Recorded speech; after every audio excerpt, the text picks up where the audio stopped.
going to teach you how to do a kitchen splashback. It can be really easy. First of all, we're going to clean the area. We wipe down our walls just with water, get any dust residue, any plaster. Now we need to work out where we start from. And on a job like this is really easy. Because this is our only exposed sides, we start a full tile from the bench top right here. If it's your first go at DIY tiling, a tile this size is ideal to start with. But today, we're doing a mosaic. But keeping in mind, something like this is going to be a little bit more challenging. Now we get to our power point. We have to make sure when we've got exposed wires like this, we have to turn the power off at the switchboard. Now we're going to measure for cuts. What we need to do, firstly, eye up the lines. We've got to make sure we keep these screw holes nice and exposed. So we basically mark above them, just on the outside of them. The same, look at the bottom and the top of the bracket, mark them. And all we do is just measure from there to our level line, right on the wall. 310. Put two mosaic tiles together, like so. Then using those measurements to mark out the power point on the tiles.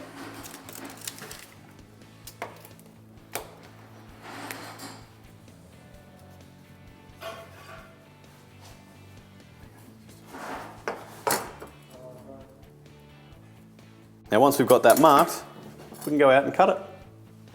Just score through the netting in the back. This job, we're going to use Abamastic. It's a pre-mixed adhesive and it's really easy to use. You go down to the staff at Beaumont's and they'll make sure it's the right glue for your job. Put a little bit on the trowel, ready to go. The easiest way of doing it, use the back of the trowel, like so. And get yourself a little bit of bed thickness of glue. Use a 6mm notch trowel, basically cut it back. The type of trowel you use is determined by the size of the tile. As a guide, if you are tiling with mosaics, use a 6mm notch trowel. Just a little handy hint, on doing a job like this, especially if you've got nice new bench tops, perhaps use a drop sheet.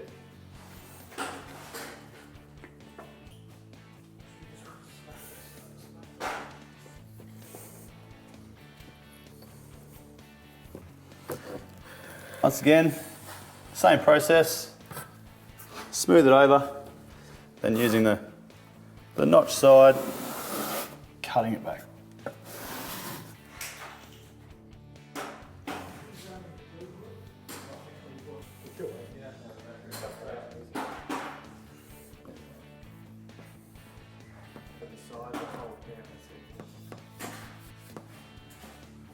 Once you've got to the top, measure it. We go cut it and we put it in.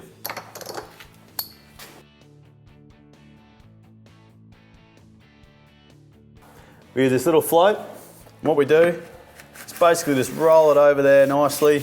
And what this does, it gives you a nice flat finish for all your mosaics. Push reasonably hard.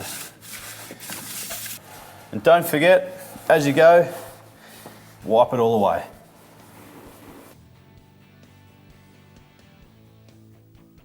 Okay, our glue's dry. It's time to start grouting. Add a little bit of water in the bucket. Small amount, not too much.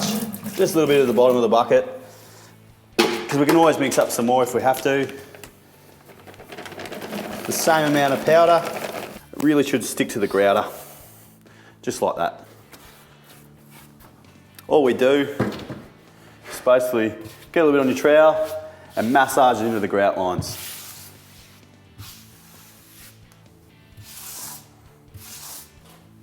Washing off grout for mosaics. All we need to do is squeeze out your sponge and in a circular motion, wash all the grout. Now we have to do our last wash. Grab our sponge, squeeze out the water, and on a 45 degrees, we wipe down. Turn the sponge around and use the other side. Squeeze out your sponge and then repeat that throughout the whole wall. Silicone time. Squirt him in our internal corners.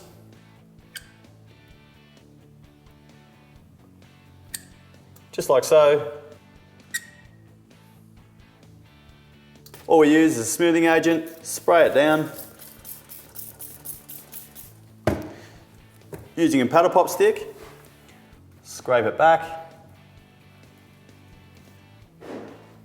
Sometimes we can get what we call hitchhikers, and all you need to do is grab your paddle pop stick and cut them back. Last step, spray some more soothing agent and cut it back with your finger. That gives it a nice smooth finish. For any more hints and tips, download the fact sheet off the Beaumont's website. And all the best for any DIY jobs you have at home.